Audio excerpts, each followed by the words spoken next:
But you said I'm starting off. Yeah. Welcome to the Uncensored Phillies The Sports Uncensored Philly Sports Podcast. Podcast. All right, I just welcome. Thank y'all again for tuning in. You can check us out on iTunes, Twitter, YouTube, Facebook, and what else am I missing? Anything? Spotify. Yeah. All right, I'll get it sometime next season. But anyway, man, we coming in tonight after it was a decent win. It was a pretty good win. The Sixers handled the Sacramento Kings. But, the Kings coming in tonight, they played, I think this was the 5th game out of 6. They just played Boston last night, beat Boston. So it was a rough, it was going to be a tough time for the Kings. But, hey, the Sixers was without 3 of their starting 5. Exactly. They didn't have Ben, didn't have Seth, didn't have Bede. And they handled business. So, it was some encouraging things in their points, that I'll touch on a little bit. But it was also some things that irritated me a little bit. So what you got, Tim? It's not much that I can complain about, actually. I mean, they played well. The whole team. I mean, one time we titled one of the videos "Wire to Wire," and they was trying to clown us, and it wasn't really wire to wire, but this was truly a wire to wire victory by the Sixers. Team came in and they just balled out everybody. Danny Green set the table. He kind of set the table early on that first quarter. He knocked down 11 points. I think he was like 3 for 3 from 3-point land. Stop hating on my man, Mark. Stop hating on my man. Exactly, Mark. But he set the tone for the day, for how the game was going to go. He came out sharp, because if you think about it, Shake actually was struggling early on. But who paced us was Danny Green. He came in as the veteran he is. I think those 3 days that we had off, because I think the last time we played was Wednesday night. So those 3 days, they needed those just to get them legs, especially coming off of that overtime loss. So, I mean, it was a really good game. I think I'm Tony Bradley. I know you say you're a little slow, but I like the boy Tony Bradley. What I appreciate about him is the fact that he knows how to seal his man. And that's something that if you know how to seal your man, get that position down low. I saw a few times Tobias had sealed him out. He was able to get him in the position, and he'll lay the ball right on up. So I like Tony Bradley. He gave us 14 points. Yeah, see, a lot of that comes with coaching, though. That's why it makes a difference sometimes when you draft a player. If you draft one that comes from a good college with a good coaching. Yeah, I agree. And if you don't, then in the NBA, then you need to have good coaching to train them. So now the one thing I'll say, now see, this is what I was saying about Bradley. I was saying he appears to be really slow, but then that's because, like I said, when I'm looking at Embiid and I'm looking at Dwight Howard, like Dwight Howard is so athletic, I know. and Embiid, they're both so athletic. So then when you look at Tony Bradley, you look like this guy like a robot, right? But for who he is, yeah, and filling in for like Joel, a great player, and Joel Embiid. Yeah, I'm not disappointed at all. I think that was good. And remember, we at one point when he struggled at one game, we actually took him out the rotation. He was out for a while, but Doc put him back in there, and so I'm glad he did, because now that Joel is out, we really is showing that we can use him. He's a benefit to the team. But and the Kings got some good guards though. It's funny, it's like when I look at the Kings and I see their defense is suspect, I guess. Because I'm looking, I'm like, you got Buddy Hield. Buddy Hield is, man, he's a shooter. He's a shooter. He averages 10 3-pointers a game. That's unbelievable. He averages shooting 10 3-pointers a game and makes 3.9. So he's at 39% shooting, which is excellent, especially with that volume. So, and tonight he was excellent as far as shooting. I think he hit like 7 or 8 of those 3-pointers in today's game. Yeah, De'Aaron Fox was off, and but their big men are suspect. Yo, it's funny. You look at Whiteside. Remember when Whiteside was with Miami, like when he was playing Miami, and they was like the way they was talking about Whiteside is like he was going to be, he was their team. Yes, like this boy, sheesh. Reality set in quick on him. I think it might be coaching, because when you look at the Kings. But it ain't just the Kings. Remember, he went to Portland. Portland was hoping they was going to get something out of him. He wasn't doing it there. He wasn't doing it in Miami. I'm looking at the Kings roster. The Kings roster is better than what they appear to be. And I think it may be coach. I think Bill Walton, not Bill Walton. What's his name? What's his son name? That's the coach for that team? Luke Walton. I don't think he's the next. Because look at. Well, we saw he was trash when he was in LA. I know, but look, because for example, look what the coach Nate McMillan is doing right now in Atlanta. That team won 8 in a row since he took over as the head coach. And I like the boy Lloyd. What's his name? Lloyd. I forget his name. But he was under Brett. I don't trust him. I know, right? But I liked him. I thought he offered a lot. But you could tell when it's a coach, some coaches can just reach their players and they have better schemes. Yeah, I think that's one of the great things about our team.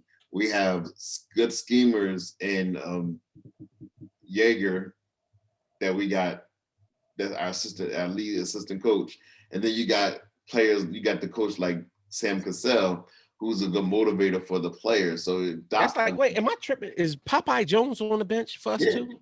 See, that's what I'm saying. Like we got some guys, like you said, Sam Cassell, Popeye. Like we got guys that played and brought a certain attitude. When like Popeye Jones wasn't no all-star type player, nothing, but Popeye Jones hustled. Not saying that grit, and that's even talking about what the Sixers. When we look at the Sixers play, this is one of the takeaways I had from this. I like their mental build now. Yeah. Like even coming off that last game, Tobias even said after the game, I think I was saying it after the game too, like saying they look tired. And Tobias even said, he said, we got the shots we wanted. He was like, he was like, on to the next one. He's like, but our legs was wore down. You could tell the fatigue kicked in, but we still had a chance to win it. And I agree with that. And that's even like looking at tonight, like Shake, like you said, Shake started off shaky. Yeah. But he never looked like he was shook. You know what I'm saying? You know how sometimes when dudes are off and they start looking shook, they start taking bad shots and forcing stuff.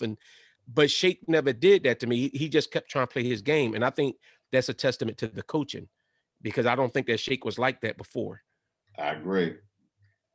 I totally agree. And then also, again, we started the show off and not giving love to the boy who paced us throughout the entire game, Tobias Harris. He had 23 points in the first half alone. Should have been 25 if Dwight learned to keep his hands off the stuff. I know. I love his energy, but dang, Dwight, calm down. No lie. There was a goaltending contest between him and Holmes. I don't know who they were like. Was it Whiteside? I think him and Whiteside was like going back and forth. Yeah, I'm like, what is going on with these boys? That was kind of funny, but Dwight. Crazy thing, when Dwight initially was signed, I thought he was going to be like the whipping boy for the fans and the media, but the people they love him. Everybody love him. He's proven to be an asset. I mean, a great backup. I don't think you can really have who's a better backup center in the league for a starting team. I don't know. I mean, he's better. Honestly, he plays better than some of the. I mean, would you take? You look at him and you look at Sacramento starting center. I mean, I know they're missing Marvin Bagley. Now, that's one of the things. Sacramento is actually missing some of their younger talent. Yeah. Like I know Marvin Bagley Jr., he's a baller. Like he hasn't been playing. And I think it's somebody, I forget who, but I think it's somebody else that hasn't been playing for them. But like, if you look at that, like I'm looking at Dwight and I agree with Doc. I like how Doc is doing it because you have somebody serviceable like Bradley so that you can go ahead and keep Dwight at the backup. Yeah, because Dwight brings that energy. Like he brings that energy off there. But he's the kind of guy that you hate when he's the opponent, but when like that Philly, he's the kind of guy Philly hate because he got the antics and all the extra. So you hate him if he's on the other team, but if he on your squad, that's your guy. You know, I agree. And that's what he do. He brings the physicality. He brings the extra, the antics. He feeds to the crowd. That's just like they showed the one part in there when the guy was shooting and they was like going for the free Frosties. And it was like the second, he got me in a row. And he missed it. And Dwight was all like, let's go. And the fans ate that up. Then he went coast to coast. Oh, I wish he would have made that shot though. He went down coast to coast with the spin move and everything else. They loved it. So Dwight definitely brings the energy, and I think he'll bring even more energy now that we have the fans in the stands, and there's the fans increase if everything goes right and we get increase in fans in the stands. Yeah, I think this team will really feed off of the fans. Yeah, because starting April they're going to increase it to 25%, so that's probably like about 5,000. Right now they do 3,000, so it's going to increase to like 5, and probably by the playoffs. Who knows? Who knows? Because we already know the energy Philly brings. Exactly. You know what I'm saying? Even when we got the Philly people that hate. Even when we hate hard. Like whatever we go hard with whatever we do. If we hate, we love, everything else, Philly just go hard. I'm a little disappointed that we didn't get Buddy Hill though, because he was begging to come to Philadelphia. But what was you going to get him with? Remember, everybody was talking about trading Ben and all this and that. I I'm want not to trading trade Ben Ben for him. but he and Ben would be a perfect backcourt, man. Yeah, but who would you go? But that's all I'm saying is, and that's all I've said with everything when everybody was talking about trade. And tonight, actually, see, I wish the other people was on here because they made fun of my depth when I talk about the Sixers' depth. But you cannot say that a team doesn't have any kind of depth anytime 3 of your 5 starters is not playing, and you have a game like this. Yeah. So even when we started giving up that run, imagine this wasn't our regular bench coming in. This was our bench coming in. How about that? And that being said, I was a little disappointed in Maxey, man. He came out, he hit a couple shots early, he hit the 3, he hit the runner, but he was 4-7. Yeah, but he was also in there when they started making that run back. He can't stop anybody. Like defense wise, he's giving up more than he can give. You got to get stronger. So yeah, but that's what I'm saying. He has potential though. I'm not ripping him to say he's trash or nothing because he's still a young boy. 4-7. You can't be mad at 4-7 for now. But all I'm saying is some people were saying that he can replace Ben and we can trade Ben and just that was dumb. so this is all I'm saying is this is the reality of it. You know, Korkmaz continues. Korkmaz has been our best player off the bench, even better than Shake in the past month. I agree. So I don't think he played. How many minutes did Korkmaz? I didn't see him. He played 18 minutes, but he wasn't really hitting though. He was like 2 of 7, 1 of 5 for 3. So he was off. He struggled today. Yeah. Isaiah Joe, I wanted to see Isaiah Joe hit some shots so bad, man. I think he was 0 for 3. He was 0 for 2. So I wanted to see Isaiah Joe hit some shots. But he kind of yanked Joe. Joe only got like 5 minutes, but I think the reason why was I think Doc planned to let him play more. But when they were in there and Sacramento was scrapping back and getting back in the game, he had no choice but to go back and put his starters back in. Because I think that was like right after he put Joe in. Like, we started that third quarter was a good time. It was a good chance for us to just chill and have everybody just relax, the starters, because we got a back-to-back. And say what you want. I keep saying those back-to-backs are killers, no matter what team you are. Like, remember it makes a difference. We played New York on that back-to-back, and they was kind of controlling the game a little bit that first half, but the second half you just lose your legs because it's just a lot. It's a lot of wear and tear on you. But I think the biggest difference is depending on who you play the game before. Like, for instance, I don't know if the back-to-back is going to affect us as much tomorrow. First of all, I don't know if Ben's going to play. I would send him out. I'll bring him in Tuesday. Why? Is he really hurt though? Like, they just scrapped him right. They probably looked at the schedule. They probably looked at it and was like, we should be able to handle them. They just played Boston. They drove down here. We should be able to handle them without Ben Simmons. But what's his name? Maury is an analytics guy, so he probably was like, off a back-to-back playing them, our team should be able to beat them easily. So right. That's what I'm saying. That honestly, this is what I'm thinking because you telling me he had 2 days to rest, 2 full days to rest, Thursday and Friday, yes, and practice and everything else. But now, right before the game, it's like, you know what, we gonna that was a healthy scratch. Yeah, but you got to word it a certain way nowadays because they get mad about the load management. Like, you can't just come out and say load management. As a team, that was a good decision. They knew they could handle them. The Kings came in last place as far as defense is concerned. I know they last in giving up points in the paint.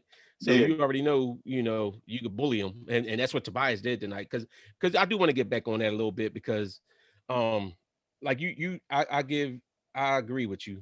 We don't give Tobias as much props, but I was always big on Tobias when we first got him. Man, you called him. And then, I caught some grief because he didn't show up in the playoffs. I know. And people talk trash about Tobias. I think it's a little different, though. I think this year you've seen a real different Tobias.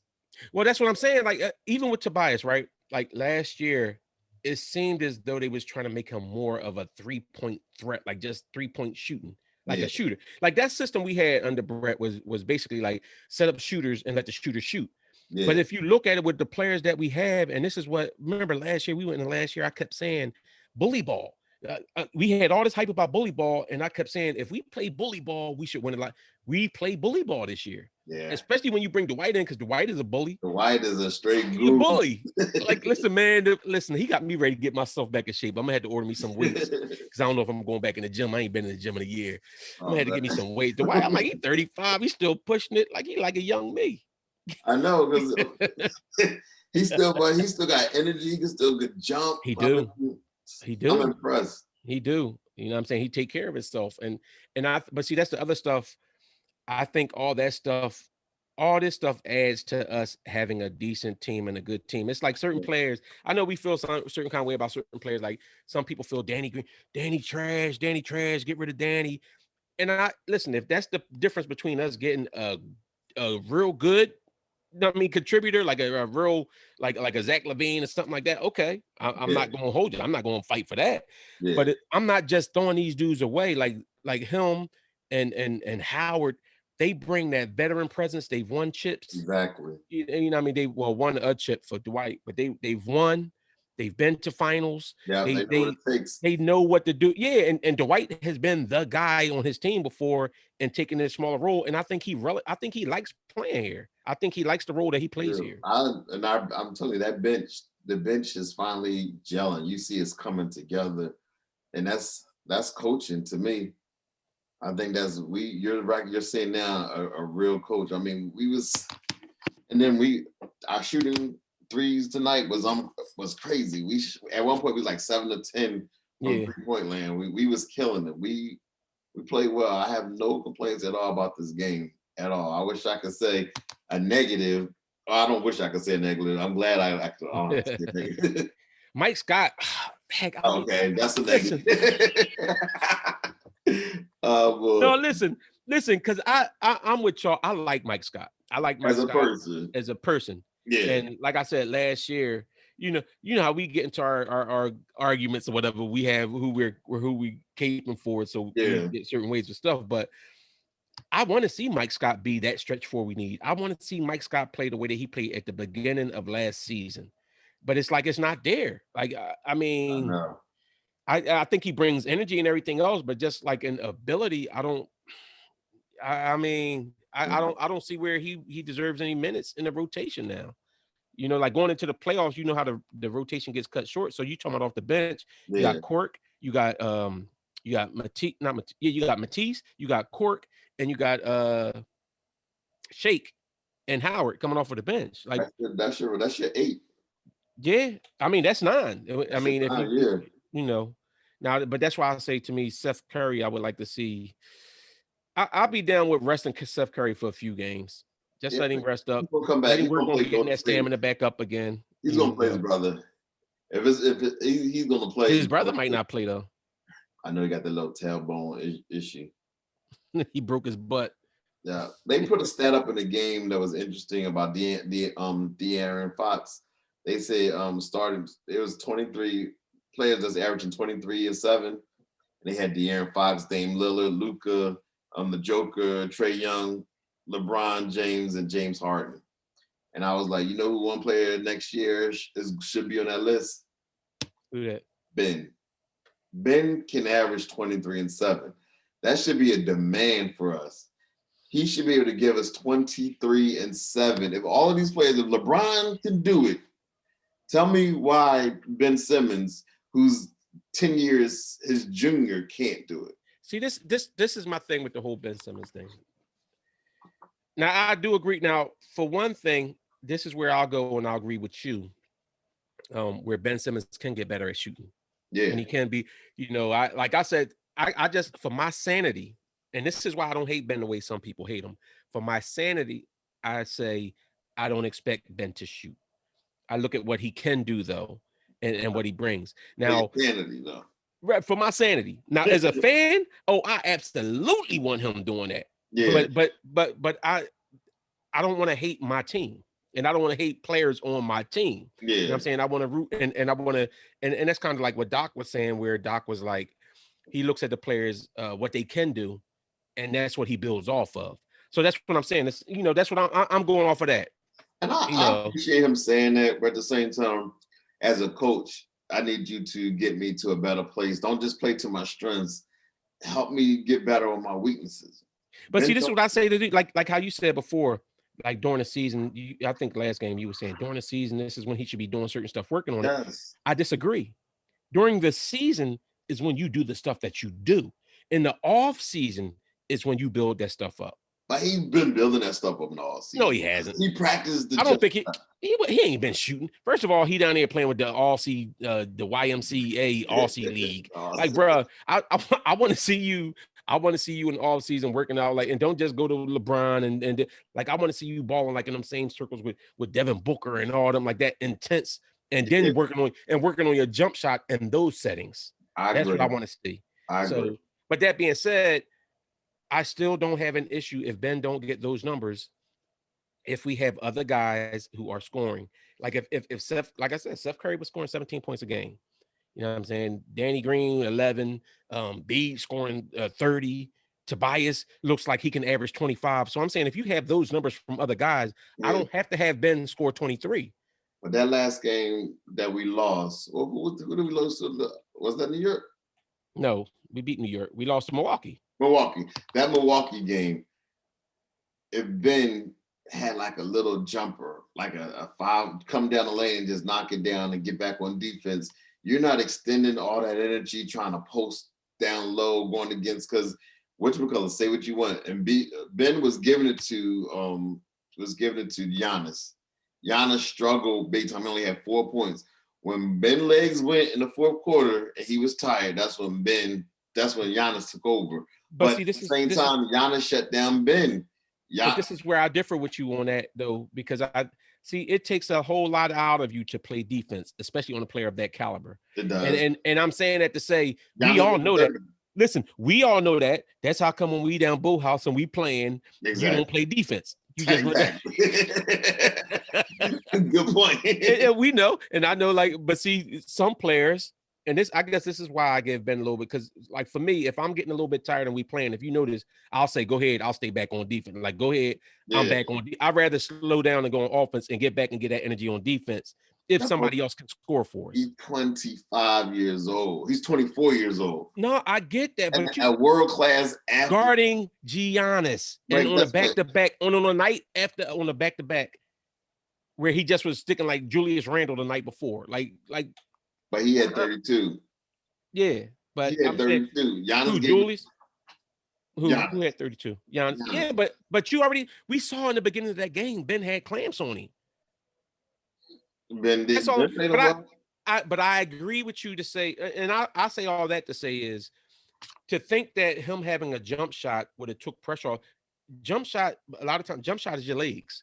So if your legs is tired, they're still going to be tired. That's why Tobias was off. Tobias' legs was tired down the stretch, and all his shots were flat. But we see tonight when Tobias got fresh legs, he was good to go. His Tobias mid-range game is so nice. Like he got closer. He's officially he closed on the game. Yeah, I mean, Bede is still Bede is good, but I'm riding with Tobias. I'm riding with either or. That's what I'm saying. I'm not going to pit them against each other. I think either or. I think my first option is going to be Tobias. Tobias is clutch. No, my first option, honestly, for the close, my first option is going to be Embiid any day, all day, because he causes so many mismatches. And then going to him, you can get the other guys open with certain stuff. But Embiid is a partial. He's almost like a turnover at times in that position. Like he bring the ball down, his hands they swiping at him. And but see, I ain't saying about bringing. So you're talking about bringing the ball down. You don't got to bring the ball down to be the closer. You get the ball in the half court set. But that's what he do. He brings the ball down. He is a turnover. I see your point, but I think I still rather have the ball in Embiid hands because for one, Embiid is the superstar, and Embiid will get the superstar calls. Maybe. No, you know how. Come on, we all know what it is. That's true. I won't hate if B has the ball at the end, but I would like Tobias. I see Tobias. I might go get me a Tobias jersey tomorrow. You got to give that man some love. That is. Listen, first of all, let's stop that. I've been giving that man love since we brought him onto the squad. You know what I'm saying? I was hype about them. Remember, some other people with some.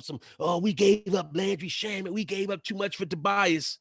We gave Tobias too much money. We don't went through all these arguments. That's true. With people on the pod and off, I've been True. through that argument where people and when somebody, my homie Brandon actually brought it to my attention.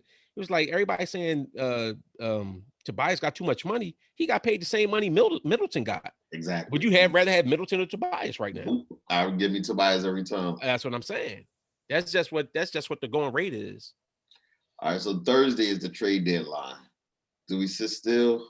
Do we make a move? I'll stand the same way that I've always stood on it.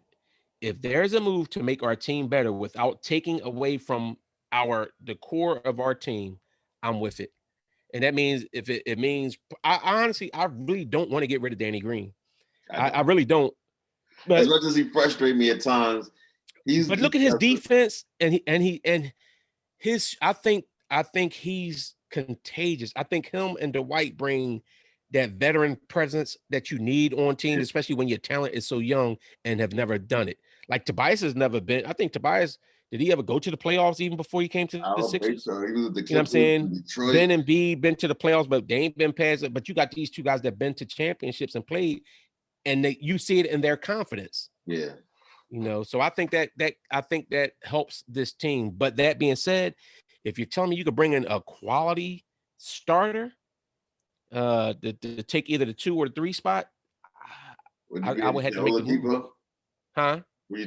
I would like Oladipo. I think Oladipo could fit nicely on his team because I think he's scrappy, plays defense, and he can shoot. He can create. It's just a matter of what we won't have to give up for him. I'm not worried about draft picks. I give up draft picks. I don't care about draft picks. Bring nothing to me. It's I like our core though.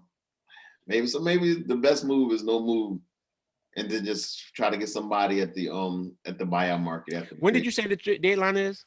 Thursday. I wish we went on this road trip before the deadline because right now though, I think this is understated a little bit. We know how the Sixers play at home, but since the All Star break, and since this month of March, the fans have been allowed back in Philadelphia. Yeah, this team looks like how they looked over the last couple of years when they have any kind of fans in that stand. I agree. When it's any kind of Sixers fans in that stand, you see that energy level goes up. They do. So Tuesday, our next game is tomorrow. We play the Knicks. I don't know what to expect because, again, road victories is night and day. I mean, road games are night and day.